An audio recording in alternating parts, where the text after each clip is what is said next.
Hello, everyone. Welcome back to my weekly podcast. Today we have an MP from Albania, from the Democratic Party, Mrs. Jorida Tabaku. Hello, Mrs. Tabaku. Hello, Eugene. Thank you very much for the invitation to your podcast. Thank you for coming. And now, Mrs. Tabaku, you are now podcasted.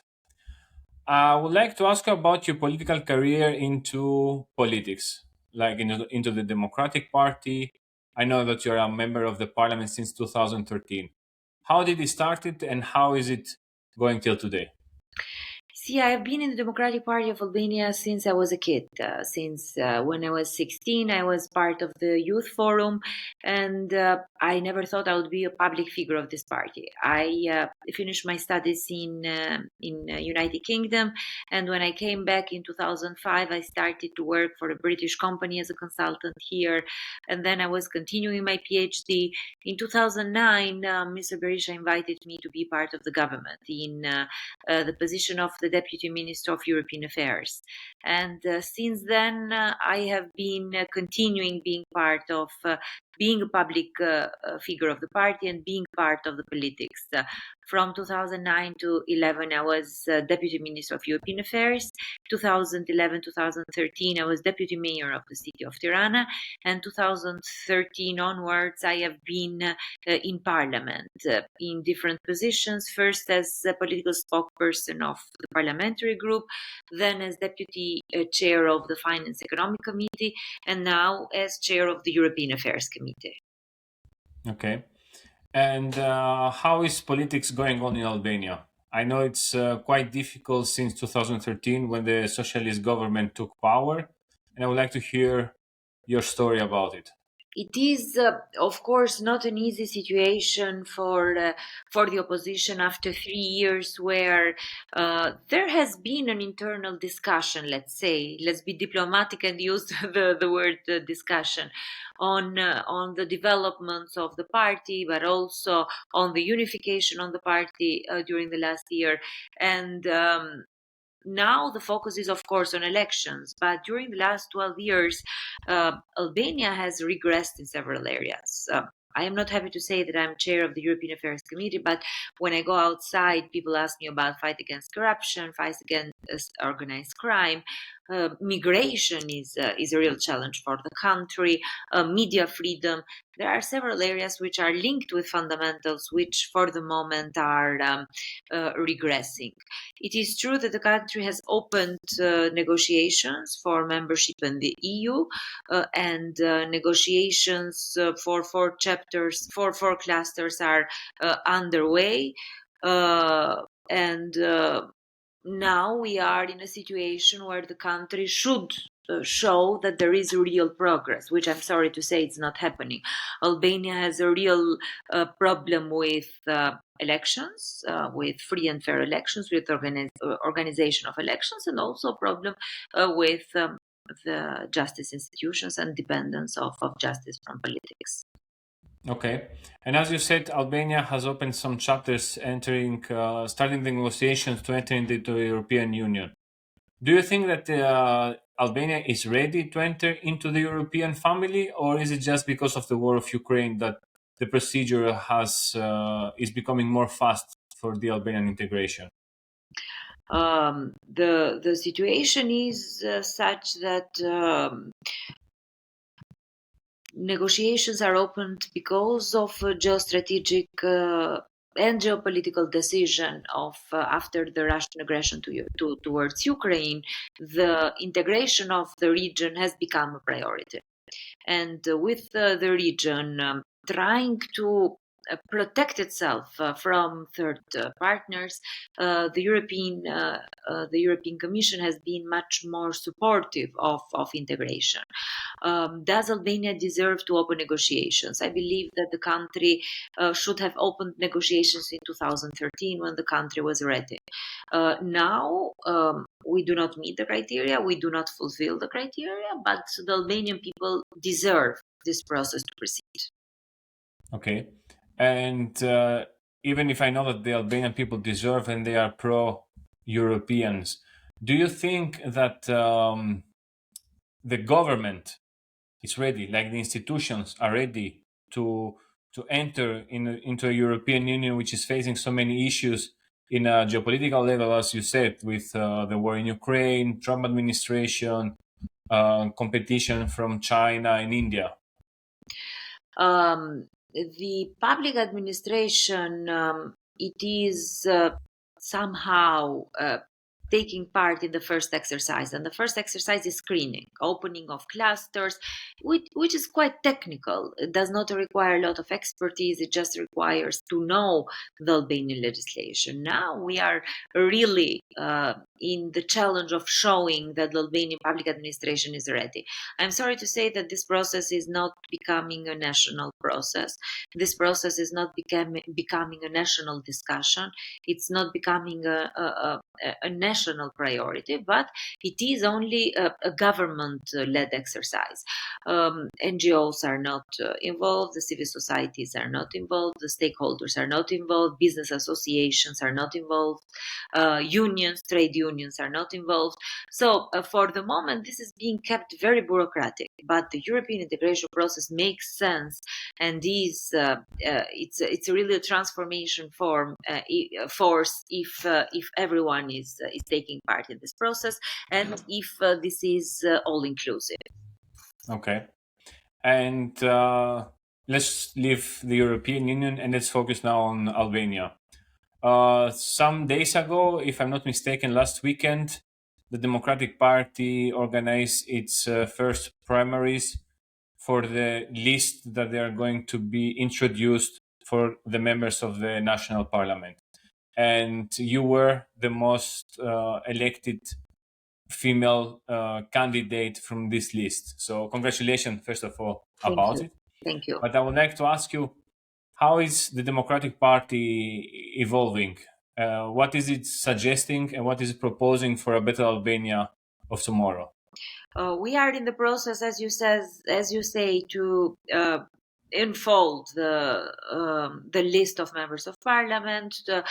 We are in the process of presenting the program.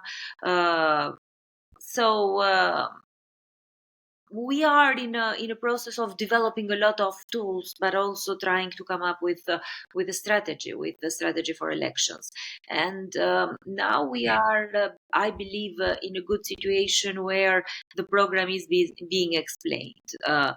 Discussions on the economy, agriculture, energy was presented last night, education, health, thematic issues. But as I mentioned before, the main issue of the Albanian population is migration and the solution for migration. We are in a difficult situation because 40% of the active workforce has left the country.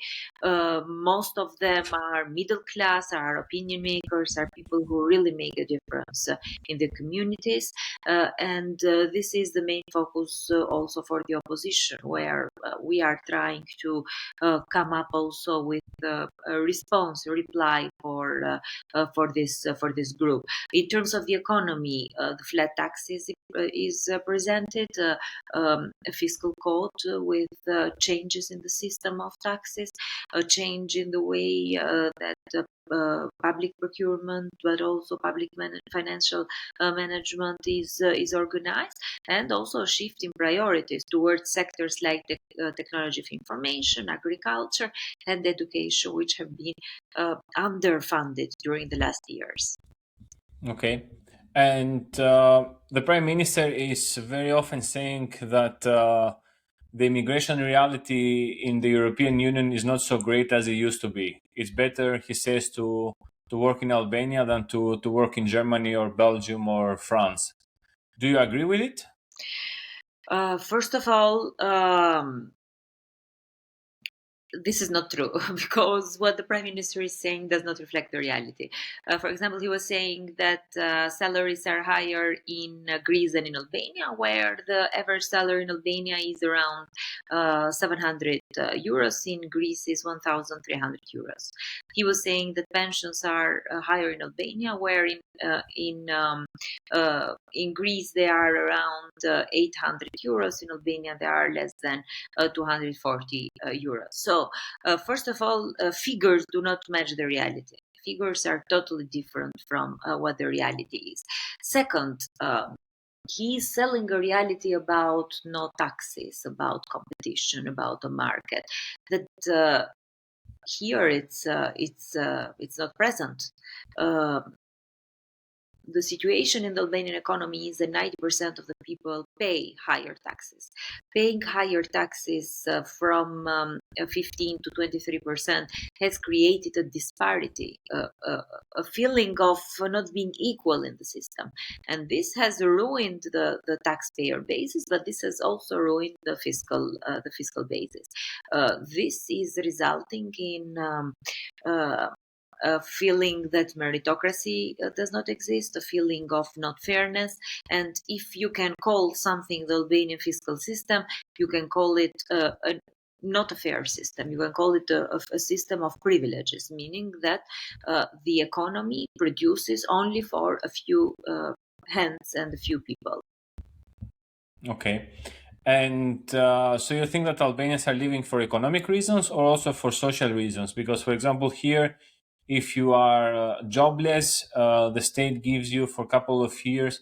Now with the new government, it's reduced, but they give you a monthly payment so you can live. And in Albania, as far as I know, even if it's a socialist party, something like this doesn't exist. But do you think that the main reason why Albanians leave the country it's economy or social environment, culture, activities, more freedom in their daily life?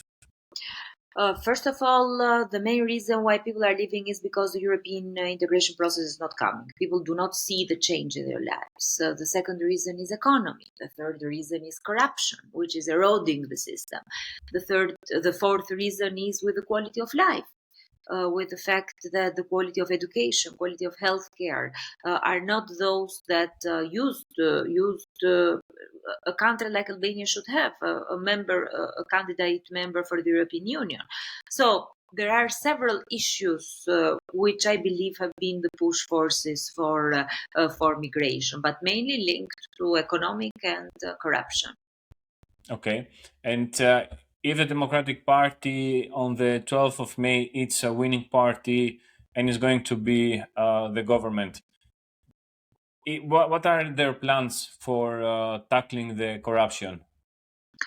Several issues have been discussed during the last months, but the main reason that corruption is persistent and it's endemic is because we have corruption by laws here.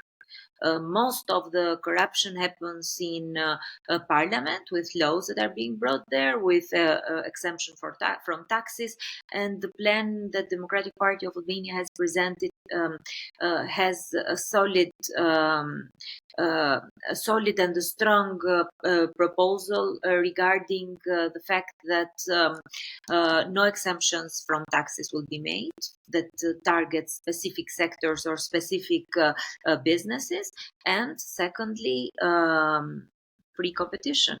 No special laws coming to parliament, no special awards without competition. This is the basis, actually, of the program in terms of tackling corruption. Okay. So you're also saying that Albania is going to be a more friendly business A environment, but more also more. business-oriented environment with competition, a business climate that is based on the free market, not of the selection of a few. Today, if you don't know someone in government, you cannot come to Albania to make business. Yeah, true. I have seen, well, seeing the prime minister, he always says, "Oh, the investors are coming, the investors are coming," and that's why he is building all these high towers. That's why he was trying to sell us the airport of Lora, but at the end, I think these foreign investors never came. But well, I hope that with the Democratic Party, things will change and investors are going to come, and more Albanians are going to invest into real business. You gave the perfect example of the airport of Vlora, which is uh, a no competition project, a project which was awarded with an unsolicited offer that was given to a company with a special laws. And this is the exemption from the case, which is happening now much more frequently. Why not have an open competition where businesses from Europe could come, from the Western could come? The same is happening with the Durasport. The same is happening with Theatre of Tirana. The same is happening with a lot of other investments, which I'm sorry to say that are coming to Parliament with special laws, and these are stopping foreign investors to come to Albania. Yeah, especially I think the story of the Durasport, it's like a huge scandal. A port that exists there for €4,000, prime minister decides to make it a marina port. Like, I think it's True. scandalous. But True. I hope that things will change. I think will change, and the ones who are creating this corruption, I hope, like with the Democratic Party in charge, they are going to face justice, law and justice, and then jail. Rule Hopefully, of law is actually the real word. yeah, The respect for law, but that is being implemented. Because the problem that we always have is that we have good laws in public procurement. We had good laws in specific property issues or specific areas, but those laws are not implemented. I see. Well, I would like to ask you then, how is it for a person like somebody who wants to engage into politics? How easy is for somebody to enter into a political party and by his work to change the country? Because when I hear you, it seems like a lot of corruption. It is very, very difficult to break that wall that they are building. See, it is quite easy to enter into a political party. It's quite difficult to advance from one level to the other. It depends how big is the party. In the Democratic Party, in opposition, is difficult to attract talent. The main person's expertise who is coming, of course, from very experienced persons, but in opposition, because it's quite difficult in opposition to employ people, to provide a job for people. So everything is pro bono. A lot of these people are dedicating their time and resources to the opposition without any payoff. Um, I myself have been privileged because I have had the space and the opportunity to advance because of the community I represent, the community from Tirana. Both my families are founding members of the city of Tirana, but also because of the fact that economy is a sector where a lot of people are needed. So I am an economist by profession. But a lot of others most probably never get noticed. A lot of others never have the opportunity to advance. We need a generational shift in Albanian politics, and we need to invite and bring in a new group of leaders in the party that can revive the party without, of course, hampering the history and also preserving those who have been contributing during the last 34 years. Okay. And then before closing the interview, I would like to ask you how easy is for a female politician being active, and especially not only a female politician, but also a mother to be active into politics and all the stress that I can imagine it exists, all the pressure that exists into the parliament, into your daily life? It's not easy. I am a mother of three. It's not easy. Do everything. It's not easy. Be perfect in everything. Sometimes it's difficult to be on top of things, especially with traveling, with the kids who are now a little bit older and they require my attention, with a job that does not have schedule because it is it is a job without a timing. It's not that you start at 8 and you finish at 4. You are non-stop committing to this. But first of all, I have help from my family, from my husband, and secondly, it is a very a good thing that there is also a lot of support from um, staff, colleagues, but also a team effort sometimes. I see. Well, Ms. Tabaku, I would like to thank you for coming to my podcast, and I really wish you all the best and lots of success to your political campaign and to the elections of 11th of May in Albania. Eugene, first of all, let me thank you for asking me for this podcast. And secondly, I hope that young people like you, like yourself, who have left the country, can have the opportunity to come back here and to contribute. Albania today is suffering because the young generation is not thinking of contributing in Albania, but is finding it easier to leave. Leaving, it's not easy, I know, because you live in another country with your families not close to you. But I believe that the real challenge is to change Albania. So I hope that after 11th of May, we can talk together, but also we can discuss together on how the brain gain that has been missing during the last years can be applied to Albania and can be used as a tool also for the European integration process.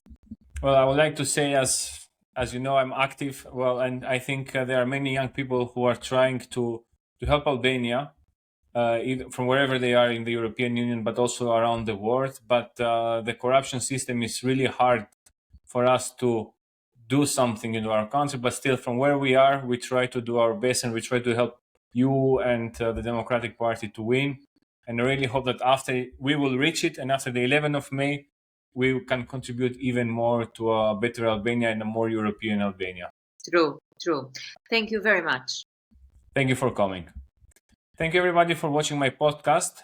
Follow us on our social media and see you next week. Goodbye.